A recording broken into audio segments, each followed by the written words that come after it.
Hello, gentlemen. You just heard the bell, so welcome back into the ring as you get ready once again to fight for your marriage. This is episode number 8 of the Men Save Your Marriage podcast. My name is Terry. I'm your host. I'm thrilled to be here, and I'm thrilled you guys are here today. I'm excited about where we're going with this podcast and the response that I'm beginning to receive and what guys have to say about this. And if I can help save your marriage, then I am honored and thrilled that I can do it. So here we are with episode number 8, and what we're going to be talking about today, and I'm excited especially about this one. We're going to be talking about rekindling romance in your marriage and the steps that you need to take in order to potentially become her lover again.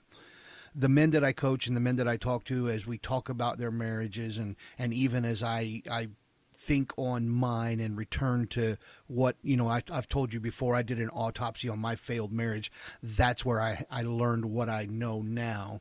And as I think about all those things, one of the first things to go, and I hear this over and over and over again, one of the first things that you lose is the intimacy in the marriage. First, it begins to just slow down, and then eventually, with a lot of marriages, there's no intimacy at all. I've experienced and I've heard hundreds of times, we're roommates. We're just roommates in the same home. And then there's separation, sometimes still living in the same home. They're completely separated.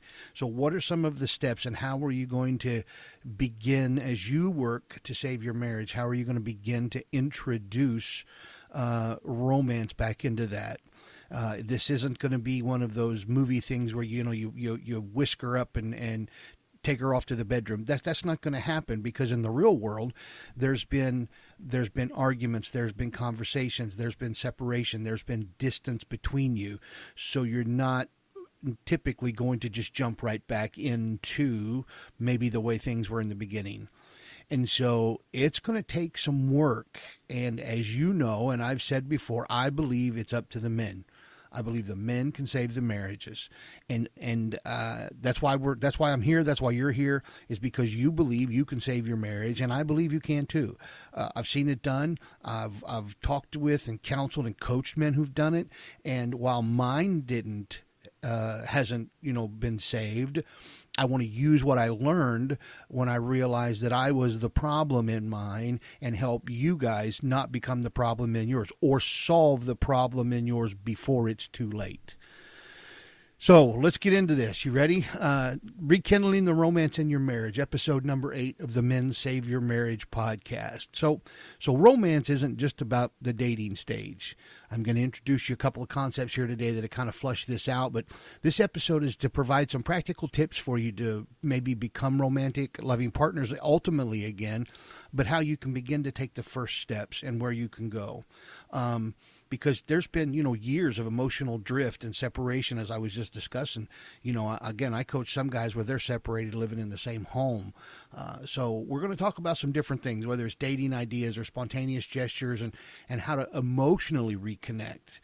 We've talked about connection before, and you should know, and I've taught you, and I'm sure you know on your own that women need to emotionally connect before they're ever comfortable enough to physically connect. Okay?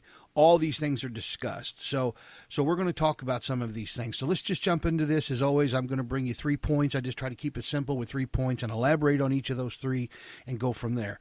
Because I don't want to flood you with too much information, but I want to give you enough where you can walk away from this episode and be thinking, okay, I need to do this and this. Maybe just this one step or these 2 steps. Just little baby steps here. Just the fact that you've started and turned and you're headed in the right direction, guys, that is huge. And you're putting forth the effort, you're listening, you're working on yourself to be the better kind of man that you want to be, and ultimately the kind of man that she can fall in love with again. So let's get into this, all right? So let's first talk about some practical date ideas and small romantic gestures to begin the process of reigniting love. And the reason that I'm so excited about this episode is because I have built something out and I want to give it to you today, okay? It's just a simple outline. It's just a simple program of ideas, some things that you can do. So here's what I need you to do. I need you to go on your phone or on your computer or tablet or whatever. I want you to go to this website. It's msym.cc. Now, that's obviously an acronym, MSYM for Men Save Your Marriage, msym.cc. When you get there, right there on the first page in the top left-hand corner, you'll see the Men Save Your Marriage podcast logo. And then right below that, it's right there at the top of the page, is a free guide. And I want you to sign up for the free guide. Now, you're going to give me your name and email address. And I'm going to email you. It's going to automatically email you this PDF, okay, and this form that I've created for you. And this has pages of ideas. Rather than me just talk about it and you try to remember it, just go to msym.cc. Go there and enter, and you're signing up for my email list so that we can stay in touch with each other. You'll learn when new podcasts are coming out, or if any information. I'm not selling anybody's information. I'm keeping it all to myself. I will not share it and I will not sell it. But you're signing up for my email list so that we can stay in touch. And then you're going to get this download, and it's this guide. And it's all kinds of practical steps and ideas for you. There's even a recipe in there, and there's some different stuff in there. And they're small, little, detailed steps. And it is a guide on things that you can do to begin to rekindle romance. And I want you to get this so that you can use it, not just for flat out what it says and possible ideas, but then I want you, as you read through these and as you maybe start to implement these, I want you to begin thinking of your own ways, because you're going to take my ideas and just use those as a jump start. And then from there, you can start to hone it down to your relationship. So maybe I give you an idea for a type of a coffee date, a specific coffee date. And you can take that and personalize it to something that maybe she likes more than coffee. And this is where you get to take that next step. I'm just giving you ideas and helping spark the thought. But you're going to take that and you're going to personalize it to your own relationship, to your own wife, and to what your history, and how you can make it even more personal, more intimate, more meaningful, because you've just used an idea you may have gotten from me, but then you've kind of formed it and molded it into an idea that'll work better for you two.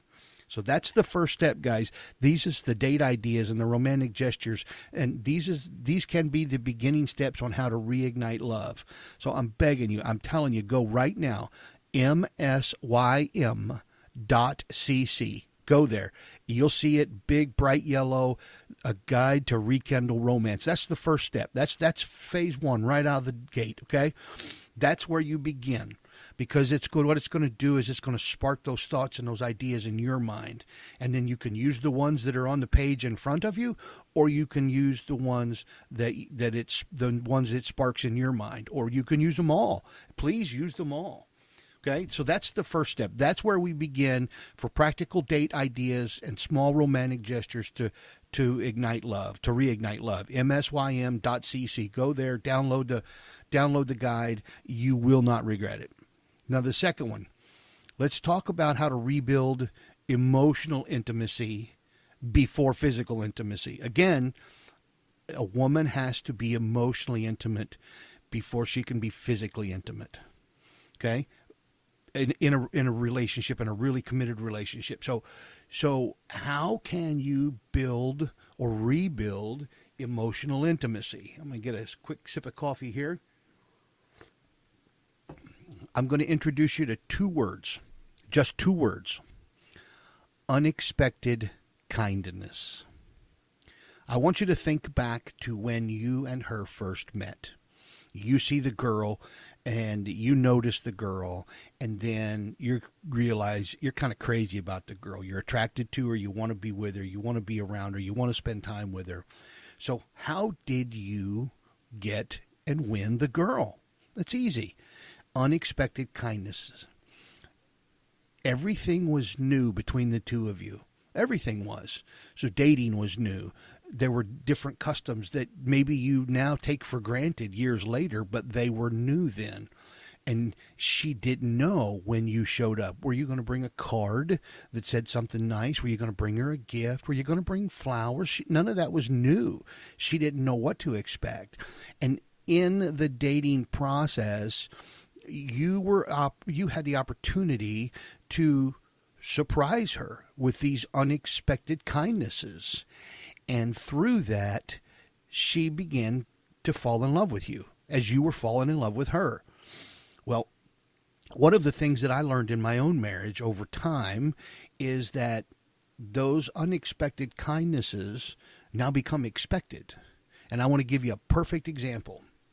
My ex and I, just two weeks ago, we have a son that is in college. He plays college basketball. And his school is about 4 hours away from the town that we live in. And we decided, it's our son, we're going to support him even though we're not together. We decided we were going to go to this basketball game. And just in conversation, she mentioned it, and I said, you know what, I think I can make that work with my work schedule. Yes, I'd like to go. So we'll ride together. I'll drive, and we'll go see him together as his mother and father. And so we did, and we had a fine day, perfectly fine day. There was no arguing, fighting, nothing like that. We got along, and we drove the few hours we needed to. We saw him, we visited with him, we watched his game and cheered for him. And then when him and his school got on their bus to go back to his school, because they were the away team, we got into the car and we came home, drove home and stopped and got food along the way, and nothing fancy, just very simple stuff. But anyway, the whole point of this is it dawned on me. Here I am, I'm going through these podcast episodes and I'm teaching about the things and the men that I coach with, and something strange happened. I'm at the house to pick her up, and we're leaving the house, and we step out the front door, and as we step out the front door to walk towards the vehicle, she walked around the front of the vehicle to the passenger side, stopped, turned around, and just stood there with her purse in her hand. And she was instinctively waiting on me to come around and open her door.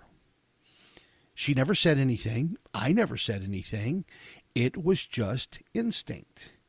And I, without thinking, walked kind of behind her, right around to that side, opened her door. She got in. I made sure she was in. I closed the door, and I started to go around to the driver's side to get in to drive the car. And I didn't think about that until later. This is a woman that we haven't been intimate in years. We haven't been together in years. We are not divorced, but we are separated and have been for years. There's no romance. There's nothing between the two of us that would indicate we're, nothing there, because there is nothing between us. I'm telling you all that to tell you this. For all of the years that we were married, from the time we started dating, when she was with me, she did not open a door. I would not allow it. I opened her door. When we stopped and got out of the car, she knew to just sit still. I would get out and I would come around and I would open her door. Now, 7, 8 years apart, because she was in my presence, because we were riding in a car together, immediately she reverted back to, and I reverted back to, the way it used to be. There was nothing said. It was completely unscripted. She just knew when I'm with him, I walk around and I wait, he opens the door. And when we stopped at the gas station, we stopped at the college, and we stopped at she just waited until I came around and opened her door. Why am I telling you all this? Because I want you to understand that you get into grooves, even now, 8 years separated, 30 years together, well, 30 years total, obviously not in the last 8 years together, but 8 years separated now. And we immediately, without a single word, fell right back into that groove of something as simple as, when she was with me, I opened the doors. Imagine how mundane, over time, your kindnesses may have become. Now she knows, oh, on our anniversary, I'm going to get a card. On Valentine's, I'm going to get flowers. It's not that she doesn't appreciate it, it's just that she's become used to it. So, how do you begin? I'm telling you all of this to go right back to how do you rebuild emotional intimacy before physical intimacy? You need to reintroduce the idea of unexpected kindnesses. Not telling her, show her. So, for example, let's say, and this is an example I used with one of the men that I coach, he, for a long time, thinking that he was trying to earn back the emotional intimacy to lead to the physical intimacy with his wife, he would, every Friday when he got off work, he would stop and buy her some roses or some flowers of some sort, and he would take them home. Well, it didn't take her very long to slip into a rut to where, and he was in the same rut, she knows it's Friday. That means he's bringing flowers of some sort, and she just got used to it. And so one of the ways that I coached him was, what happened? What would happen if you just said out loud to her, I'm no longer bringing you flowers on Friday. Instead, you don't know when you're going to get flowers. It may be a bouquet here and there. It may be the single flower. Instead of 12 roses, I may bring you one rose a week for 12 weeks.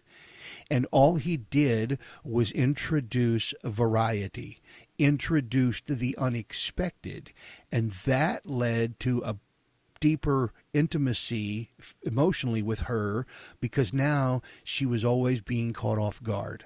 And she didn't know whether he's going to swing by on a Tuesday and give her a flower, whether he's going to bring one home on Friday, whether there's going to be one when he comes in, or laying on the pillow when he leaves on Thursday morning. And they were still living in the same home together. They were still sleeping in the same bed together, but there was absolutely no intimacy. It was just two people.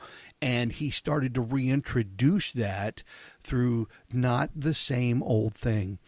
So the two words that I want you to take away from this, besides the guide that I want you to already have to go get, the two words I want you to take away from this is unexpected kindness. Remember back what it was like when you were dating. She knew back then that you were who you are. She knew that you could get grumpy. She knew that you could lose focus. She knew all the things about you. She was learning them right then. And yet she still fell in love with you. And she fell in love with you because of the unexpected kindnesses. It was the whole getting to know each other new phase. Now, I don't want you to go out and become somebody completely different, but what I do want you to do, excuse me, is I want you to start thinking differently and acting differently. What are little things that you do for her or with her now that she might take for granted? Okay, or you've kind of got into that rut that my ex and I got into, right? And how can you change that? That's what I want you thinking about. So as you read through this guide and the ideas that are in it, start thinking about how you can introduce unexpected kindnesses, surprises, things to catch her off guard. Those things, because now she doesn't know what's coming. Now she's intrigued. What's this? What's he up to? This and that and the other. And over time, that's going to begin to build some emotional intimacy between the two of you, ultimately, so you can rebuild the relationship all the way back to physical intimacy. Okay, so what we've talked about so far, the first one, practical date ideas and small romantic gestures. Go get the guide, msym.cc. Second one, how to rebuild emotional intimacy before physical intimacy. Understand the power of unexpected kindnesses and use that power. And finally, let's talk about the impact of daily affection and attention. Okay? So here we go. Attention means deep listening. We've talked about that before. Go back and listen to episode number 4. We talked about how you can be attentive, being totally present, having empathy. This is deep listening. When you are totally present, when you've turned your phone off or turned it over and left it somewhere, closed your laptop lid or shut the television off or paused the sporting event, whatever you're doing. When you've done that, now you've showed to her and you're presenting yourself as doing deep listening. You are totally present. Okay, you've got empathy. You're trying to understand and see things from her perspective. When you get there, now you are really paying attention to her. Now, it also means that we're not in a hurry to give advice and react. We're not in a hurry to interrupt her. Remember those things from episode number 4. And our body language in these moments will actually show that we are deeply listening. When you get to this level, when you are paying that much attention, then you truly are listening, deep listening, and giving her the attention that she needs. Okay? Another one. Appreciating. If she knows she's appreciated, or if you know you're appreciated, the effect the direct effect that it has on her health, on her well-being. Here's some recent interesting data from Gallup that kind of shows some fascinating statistics. Okay, listen to this. If a manager in business criticizes his or her subordinate, then disengagement from that subordinate grows by 25%. And people who work for that manager get sick. That's just a simple criticism from a manager. If that manager ignores them, then that disengagement grows to 45%. But if a manager notices a single strength and appreciates that strength, disengagement falls to less than 1%. And people stay healthy. Now, imagine the profound impact. If that's just a manager to a subordinate at work, imagine the profound impact criticism or appreciation has in a relationship where two people have been or are trying to be as intimate as humanly possible. Criticism here carries even that much more weight. Okay? Aside from the disastrous effects on a couple relationship, on you and your wife's relationship with criticism or ignoring them, or with, on the positive side, strength and appreciation. Aside from that, this Gallup poll suggests that economically, if what this manager that I just shared with these statistics with you, if this manager, these actions are said to cost $280 billion a year in productivity in our U.S. economy. $280 billion a year because of criticism, ignoring somebody, or on the positive side, recognizing and noticing strengths and appreciating them. Again, that's $280 billion at work. And that's not nearly as profound as criticism, as ignoring somebody, or again, on the positive, seeing and recognizing, I should say, the strengths and the positives in a relationship and appreciating them. So it is so much more important. So affection it's deep caring and knowing that you're there for the other person. That's affection. So you've given them that attention. You're giving them deep listening attention. Now you're not ignoring them. You're not criticizing. You're being affectionate. In the language of neuroplasticity, as I read and studied on this, we can say that this kind of encouragement in relationships rewires the brain. You are now, if you're deep listening, if you're paying attention, if you're not criticizing, and if you're showing the attention that she needs, you are now helping to rewire her brain in a direction where love actually becomes a healing force, and it influences hormones and cell repair and homeostasis. Okay? All of this is happening because you are giving her deep attention, deep listening and attention, and you're not criticizing, and you're not jumping to interrupt, and you're not trying to win an argument, but you're actually listening to understand her perspective and her point of view. All of this plays into this. This is how we can explore. This is just the impact of daily attention and affection can have on your wife. So I've gone a little longer than normal. I'm going to wrap up here in the next 45 seconds. How do you want to rekindle the romance in your marriage? Maybe you still have romance in your marriage and you want it to get better. Or maybe there's none and you would like to get back to the point to where there is some romance. Regardless of where you're at, these steps can and will play a vital role in that. So the first step, go to the website. Get the practical date ideas and the small romantic gestures. Again, MSYM, that's the acronym for Men Save Your Marriage, MSYM.cc. Go there now, download the free guide. Then, don't forget the 2 words, unexpected kindness. Show the girl that you want to date her still, okay? And then understand when you do these things, understand the power in affection, in attention, in listening, deep listening. These things will give her what her body physically needs to begin rewiring her brain, that whereas that love does the healing in her brain. And when that happens, now you guys can start to connect emotionally on a very intimate level, which could ultimately lead to emotionally connecting on a physical level. Guys, thanks for being here today. Again, my name is Terry. I'm thrilled to have you. This is the Men Save Your Marriage podcast, episode number 8. You guys have a great day. I'll see you next time.